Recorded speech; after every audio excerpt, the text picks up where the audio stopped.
నమస్కారం. ఓం గం గణపతయే నమః. స్వర్ణలక్ష్మి నమస్తే అస్తు. పరబ్రహ్మ స్వరూపిణి రాజ్యం దేహి ధనం దేహి సర్వ కామాంచ దేహి మే. అందరికీ స్వర్ణలక్ష్మి అమ్మవారు ఎప్పుడు ప్రతి నిమిషం సంతోషంగా ఉండే విధంగా, చక్కగా నవ్వుతూ ఉండే విధంగా, ఆనందభరితంగా ఉండే విధంగా మనల్ని అందరినీ అనుగ్రహించాలని, అంతేకాకుండా మనందరికీ రాజ్యాధికారం ఉండే విధంగా అనుగ్రహించాలని, అమ్మవారు మనందరికీ సమృద్ధిగా ధనం ఇవ్వాలని, అంతేకాకుండా ప్రతి ఒక్కరికి వాళ్ళ మనసులో ఉన్న కోరిక తక్షణమే నెరవేర్చే విధంగా అమ్మవారికి మనకు ఆశీర్వాదం ఉండాలని చెప్పేసి కోరుకుంటూ ముందుకెళ్దాం. ఈ రోజు మనం చెప్పుకోబోయే విషయం ఏంటంటే, కుజుడు వచ్చేటప్పటికి మిథున రాశిలో ప్రవేశిస్తున్నాడు. ఆగస్టు 2వ తారీఖు నుంచి సెప్టెంబర్ 18th వరకు వాళ్ళు ఆ మిథున రాశిలోనే ఉండడం జరుగుతూ ఉంటుంది. తద్వారా 12 రాశుల వారికి చాలా విషయాల్లో అనేక రకాలైన మార్పులు చేర్పులు వచ్చే అవకాశం ఎక్కువగా ఉంటుంది. కొంతమంది అనుకూలంగా ఉంటుంది, కొంతమందికి వచ్చేటప్పుడు ప్రతికూలంగా ఉంటుంది, కొంతమందికి కొంచెం ఇబ్బంది పెట్టే విధంగా ఉంటుందని తెలుసుకోవాలి. కుజుడు వచ్చేటప్పటికి ధైర్యానికి, పరాక్రమానికి, హీరోయిజానికి సంబంధించిన గ్రహము. కుజుడు వచ్చేటప్పటికి ఎనర్జీ, స్ట్రెంగ్త్, ఇనిషియేటివ్ అనే పనికి ముందుకెళ్లాలని దానికి సంబంధించిన గ్రహము. యంగర్ బ్రదర్స్ సిస్టర్స్ ఎవరంటే వాళ్ళకి సంబంధించిన గ్రహము. అంతేకాకుండా మోస్ట్ ఇంపార్టెంట్, కుజుడు భూమి పుత్ర అంటారు. అంటే ల్యాండ్స్, ప్రాపర్టీస్, బిల్డింగ్, కన్స్ట్రక్షన్ వీటికి సంబంధించిన గ్రహం. కుజుడు వచ్చేటప్పటికి మిలిటరీ, పోలీస్, సైన్యాధ్యక్షుడు ఇలాంటి వాటికి సంబంధించి వెపన్స్ కి సంబంధించిన గ్రహము.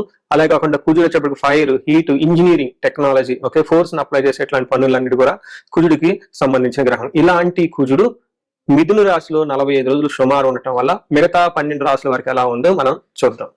మిథున రాశి వారికి ఈ చలనం యొక్క పరిస్థితి ఎలా ఉండబోతుందంటే, వీళ్ళకి వాళ్ళ యొక్క జన్మ రాశిలోకే కుజుడు వస్తూ ఉన్నాడు. ఎప్పుడైతే కుజుడు జన్మరాశికి వచ్చారో అది అంత మంచిది కాదని మనకి శాస్త్రాలు వివరిస్తూ ఉన్నారు. కొంచెం జాగ్రత్తగా ఉండవలసిన టైం అని గమనించాలి. ఇందులో భాగంగా ఏ విధంగా వీళ్ళకి కొంచెం ప్రాబ్లం వచ్చే అవకాశం ఉంటుంది అంటే, మోస్ట్ ఇంపార్టెంట్ గా శారీరకంగా కొంచెం ప్రాబ్లం వచ్చే అవకాశం ఉంటుంది. అంటే శరీరం హీట్ కావటం, లేదంటే ఎండిపోయినట్లు ఉండటం, లేదంటే శరీరానికి సంబంధించిన బ్లడ్ లో కానీ, లేదంటే వైరల్ ఫీవర్ ఇలాంటివి వచ్చే అవకాశం ఎక్కువగా ఉంటుంది. నెక్స్ట్ హెల్త్, వైటాలిటీ, హెల్త్ వచ్చేటప్పుడు కొంచెం అప్సెట్ అయ్యే అవకాశం ఎక్కువగా ఉంటుంది. నెక్స్ట్ పర్సనాలిటీ అండ్ క్యారెక్టర్ కొంచెం కోపంగా ఉండటం, తర్వాత చిన్న చిన్న వాటికి గట్టిగా అరవటం, బ్యాడ్ లాంగ్వేజ్ మాట్లాడటం, ఇవన్నీ వచ్చే అవకాశం ఎక్కువగా ఉంటుంది. అపియరెన్స్ వచ్చేటప్పటికి కొంచెం శరీరం అంతా అలిసిపోయినట్లు ఉండే అవకాశం ఎక్కువగా ఉంటుంది. అయితే ఈ టైంలో వీళ్ళకి ఏదైనా కనుక సెల్ఫ్ ఎఫర్ట్ పెడితే అందులో మీకు సరైన రిజల్ట్ రాక కొంచెం ఇబ్బంది పెట్టే అవకాశం ఎక్కువగా ఉంటుంది. ఓవరాల్ గా చూసుకుంటే ఈ రాశి వాళ్ళకి కొంచెం ఇబ్బంది పడే పరిస్థితి ఉందని మీరు గమనించుకోవాలి. దీంట్లో భాగంగా కుజుడు ఫస్ట్ హౌస్ లో ఉంటే మన సంస్కృతిలో మహర్షులు ఏం చెప్తారంటే, జ్వరం ఖడ్గవ్రణం చైవ బంధు భార్య విరోధ కృత్ చంద్రరాశిగతో యక్ష రాక్షస పీడనం అంటారు. మన మహర్షులు సంస్కృతంలో దీని ప్రకారంగా చెప్పారు. దీని ఉద్దేశం ఏంటంటే, ఈ రాశులు ఎప్పుడైతే జన్మరాశిలో ప్రవేశిస్తారో శారీరకంగా జ్వరం వచ్చే అవకాశం ఎక్కువగా ఉంటుంది. ఖడ్గవ్రణం, షార్ప్ వెపన్స్ తోట గాయాలయ్యే అవకాశం ఎక్కువగా ఉంటుంది. మీ బ్లడ్ మీరే కళ్ళ చూసుకునే అవకాశం ఎక్కువగా ఉంటుంది. భార్యతోటి, బంధువులతోటి గొడవలు వచ్చే అవకాశం ఉంటుంది. అంతేకాకుండా యక్ష రాక్షస పీడనం అంటారు. అంటే తెలవకుండా మీకు ఏదో ఒక ప్రాబ్లమ్ తో బాధపడుతూ ఉంటారు, హాస్పిటల్స్ కి వెళ్తూ ఉంటారు, కానీ పెద్ద పెద్ద ప్రాబ్లమ్స్ ఏమి ఉండవు, కానీ బాగా సఫర్ అవుతూ ఉంటారు. దానికి రీజన్ అయితే పెద్ద రీజన్లు అయితే ఏమో ఉండవు. సడన్ గా జ్వరాలు అవన్నీ వచ్చి హాస్పిటల్స్ కి వెళ్ళే అవకాశం ఎక్కువగా ఉంటుంది. అంతేకాకుండా ఈ టైంలో స్టమక్ పెయిన్స్, చాలా మందికి కడుపు నొప్పి వచ్చే అవకాశం ఎక్కువగా ఉంటుంది. ఎనిమిలు ఉంటే, శత్రువులు ఉంటే బాధపడే అవకాశం ఎక్కువగా ఉంటుంది అని గమనించుకోవాలి. సో చూసారు కదండి, కుజుడు ఈ రాశిలో ఉండటం చేత కొంచెం జాగ్రత్తగా ఉండవలసిన అవసరం ఎంత ఉందని గమనించాలి. మనం ఈ రాశి వారికి పరిహారాలు చూసుకుంటే, ఇందులో పరిహారాలు 2-3 రకాలుగా చెప్తానండి. ఒకటి సెల్ఫ్ రెమెడీస్, మీరు చెప్పుకునే పరిహారాలు చెప్తాను. రెండో పరిహారం మీరు గమనించుకుంటే, ఈ యొక్క శ్రావణ మాసాన్ని దృష్టిలో పెట్టుకొని ఈ శ్రావణ మాసాన్ని ఎలా సద్వినియోగం చేసుకోవాలో దాని గురించి పరిహారాలు చెప్తాను. తర్వాత విశేష పరిహారాలు ఉన్నట్టు మీ యొక్క ఇండివిడ్యువల్ జాతకానికి సంబంధించిన పరిహారాలు 3 లెవెల్లో పరిహారాలు చెప్తాను. ఫస్ట్ ఏంటంటే, మనకు శ్రావణ మాసం వస్తుంది కాబట్టి ఈ శ్రావణ మాసాన్ని మనం సద్వినియోగం చేసుకునే విధంగా స్వర్ణలక్ష్మి విశేష హోమం అనేది ఒక హోమం జరుగుతూ ఉంటుంది. ఎవరైనా గనక, అది నా సమక్షంలో జరుగుతూ ఉంటుంది, ఎవరికైతే 16 మంది లక్ష్మీలు కావాలి, సిద్ధలక్ష్మి, మోష్టలక్ష్మి, ఇష్టలక్ష్మి, గజలక్ష్మి, ఇలా అనేక మంది లక్ష్మీల యొక్క కటాక్షం మీకు కావాలనుకుంటే స్వర్ణలక్ష్మి విశేష హోమం జరుగుతూ ఉంటుంది. ఇక్కడ స్వర్ణలక్ష్మి అమ్మవారి దేనికి ప్రతీక అంటే, మీ యొక్క సంపదలకి విలువ పెరగటానికి స్వర్ణలక్ష్మి అంటారు. అంటే ఆల్రెడీ మనకు ఇల్లు ఉండొచ్చు, సంపాదన ఉండొచ్చు, పిల్లలు ఉండొచ్చు, అందరూ ఉండొచ్చు. అయితే వాటికి విలువ ఇంకా పెరగటానికి కావాల్సిన ఒక శక్తి అమ్మవారిని స్వర్ణలక్ష్మి అంటారు. ఈ యొక్క స్వర్ణలక్ష్మి విశేష పూజ చేయడం జరుగుతుంటుంది. అమ్మవారికి ఎంతో ఇష్టమైన తామర పూలతో ఈ యొక్క హోమం చేయడం జరుగుతుంటుంది. అమ్మవారికి ఇష్టమైన అనేక పుణ్య ద్రవ్యాలు మొత్తం ఈ పూజా సామగ్రి వాడటం జరుగుతుంటుంది. ఇది అయిపోయిన తర్వాత ప్రతి ఒక్కరికి 3 వెండి కాయిన్స్ ఇవ్వడం జరుగుతుంటుంది. ఒకటి బీరువాలో పెట్టుకోవడానికి, ఒకటి మీ పర్సులో పెట్టుకోవడానికి, ఒకటి పారే నీళ్ళల్లో డ్రాప్ చేయడానికి, ఇలా ఒక కుబేర మూటని కూడా ఇవ్వటం కూడా జరుగుతూ ఉంటుంది. ఇది గ్రూప్ గా సామూహికంగా చేయడం జరుగుతూ ఉంటుంది. దీన్ని అందరూ సద్వినియోగం చేసుకోవాలని చెప్పేసి నేను కోరుకుంటున్నాను. నెక్స్ట్ రెమెడీస్, ఈ కుజుడికి సంబంధించిన ఇంట్లో చేసుకునే రెమెడీస్ ఏంటంటే, ఫస్ట్ కందులు 1 kg దానం ఇవ్వగలిగితే చాలా బాగుంటుంది. సుబ్రహ్మణ్యేశ్వర స్వామి భుజంగ స్తోత్రం చదివితే ఇంకా చాలా బాగుంటుంది.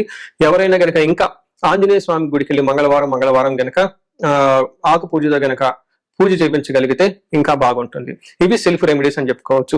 విశేష రెమెడీస్ అన్ని కొన్ని ఉంటాయి. ఇవేంటంటే మీ యొక్క ఇండివిడ్యువల్ గా జాతకంలో ఏదైనా గనక దోషాలున్నా, గ్రహశాంతులున్నా అవి ఒకసారి జాతక చక్రం చూపించుకుంటే బాగుంటుంది. ముఖ్యంగా ఎవరి వయసు అయితే 40 సంవత్సరాలు +or-5 years అంటే 35 to 45, 50 ఈ రేంజ్ లో ఉండి సక్సెస్ఫుల్ గా 10 years ట్రాక్ రికార్డ్, ఎడ్యుకేషన్ ఉండి, ప్రొఫెషనల్ ట్రాక్ రికార్డ్ ఉండి, అంతా బాగుండి ఎక్కడో కనుక లైఫ్ లో మీకు ఆగిపోయారన్న ఒక ఫీలింగ్ వచ్చేసి ఉంటే దానికి కారణం మీకున్న శాపాలు యాక్టివేట్ అయ్యి ఉంటాయని గమనించుకోండి. దానికి కారణం మీ యొక్క జాతక చక్రంలో ఉన్న గ్రహాల యొక్క చెడు యొక్క దోషాలు మీ మీద ఉందని గమనించుకోవాలి. ఇలా మీకు అనిపిస్తే ఒక్కసారి ఇండివిడ్యువల్ గా మీ యొక్క జాతక చక్రం చూపించుకొని తగు పరిహారాలు చేసుకోవాలని చెప్పేసి కోరుకుంటున్నాను. అందరూ ఇప్పుడు విధంగా స్వర్ణలక్ష్మి విశేష హోమంతో పాటు హెల్త్ బాగా లేకపోతే మృత్యుంజయ హోమము, ఆయుష హోమం చేయించుకోవటం, భార్యాభర్తలకు అందరికీ అన్యోన్య దాంపత్య పాశుపత హోమం చేయించుకోవటం, ఎలాంటి పరిష్కారాలను కానీ సరే రాహువుకి సంబంధించిన ఇలాంటివి ఉంటే చండీ హోమం చేయించుకోవటం చాలా ముఖ్యం అని చెప్పేసి నేను కోరుకుంటున్నాను. మీ అందరికీ అష్టైశ్వర్యాలు కలగాలని, భోగభాగ్యాలు కలగాలని చెప్పేసి నేను కోరుకుంటున్నాను. నమస్కారం. కుజుడు మిథున రాశిలోకి ప్రవేశించడం ద్వారా కర్కాటక రాశి వారికి ఎలా ఉంటుందంటే, కర్కాటక రాశి వారికి సంబంధించి 12వ స్థానంలో కుజుడు ఎంటర్ అయ్యారని చెప్తారు. ఎప్పుడైతే 12వ స్థానంలో కుజుడు ఎంటర్ అయ్యారో మనకి ఏం చూపిస్తుందంటే, అనవసరమైన ఖర్చుల గురించి సంబంధించిన వ్యవహారాలు చాలా ఎక్కువగా ఉండే అవకాశం ఎక్కువగా ఉంటుంది. అన్ఎక్స్పెక్టెడ్ గా లాసెస్ ఉండే అవకాశం ఎక్కువగా ఉంటుంది. ఎవరైతే ఫారిన్ లో ఉండాలనుకుంటున్నారో లేదంటే ఫారిన్ లో ఉన్న వాళ్ళకైతే అనుకూలంగా ఉండే అవకాశం ఎక్కువగా ఉంటుంది. నెక్స్ట్ ప్లేజర్ ట్రిప్స్ ఎవరైతే వెళ్ళాలి అనుకుంటున్నారో, షార్ట్ ట్రిప్స్, వెకేషన్స్ వీళ్ళందరికీ అనుకూలంగా ఉంటుంది. ఎవరైతే చారిటీస్ చేయాలి అనుకుంటున్నారో చారిటీ చేసే అవకాశం ఎక్కువగా ఉంటుంది. టోటల్ గా కొన్ని విషయాల్లో ఇబ్బంది పడే పరిస్థితి ఉందని మీరు గమనించాలి. సో ఇందులో భాగంగా చూసుకుంటే కుజుడు 12వ స్థానంలో ఉంటే మన మహర్షులు సంస్కృతంలో ఒక శ్లోకం రూపంలో పెట్టడం జరిగింది. అదేమని చెప్తారంటే, ప్రవాసం వ్యాధి పీడాంచ బంధు వైర ధనక్షయం దేహ పీడాంచ సంచారం 12 స్థానకే కుజ అంటారు. అంటే 12వ స్థానంలో ఎప్పుడైతే కుజుడు ఉంటారో ప్రవాసం అంటే ఉన్న పొజిషన్ వదిలిపెట్టేసి దూరంగా వెళ్ళే అవకాశం ఎక్కువగా ఉంటుంది, అవుట్ స్టేషన్ వెళ్ళే అవకాశం ఎక్కువగా ఉంటుందని గమనించుకోవాలి. అంతేకాకుండా భార్యతోటి, బంధువులతోటి గొడవలు వచ్చే అవకాశం ఎక్కువగా ఉంటుంది. శారీరకంగా అలసట ఎక్కువగా ఉంటుంది. తర్వాత సంచారం, అనవసరంగా అటు ఇటు ట్రావెల్ చేసే అవకాశం కూడా ఎక్కువగా ఉంటుంది. చూసారు కదండి, ఒక రకంగా చెప్పాలంటే కుజుడు 12వ స్థానంలో ఉండటం వల్ల అనవసరమైన ఖర్చులు, హాస్పిటల్స్కి వెళ్ళే అవకాశం ఎక్కువగా ఉంటుంది. అయితే ఇందులో ఒక పాజిటివ్ కూడా ఉంటుందండి. వీళ్ళకి 3వ స్థానంలో ఉండటం తోట ధన సంపాదన వచ్చే అవకాశం ఎక్కువగా ఉంటుంది. శత్రువుల పైన ఆధిక్యత కూడా చూపించే అవకాశం ఎక్కువగా ఉంటుంది. కుజుడు మీ రాశి వారికి 12వ స్థానంలో ఉండటం తోటి ఈ వచ్చే 45 రోజులు కొంచెం జాగ్రత్తగా ఉండాలి. ముఖ్యంగా ఖర్చులు వచ్చేటప్పుడు హాస్పిటల్ రిలేటెడ్ అనవసరమైన వేస్ట్ ఖర్చులు, ట్రావెల్ చేసేటప్పుడు జాగ్రత్తగా ఉండాలని గమనించుకోగలరు.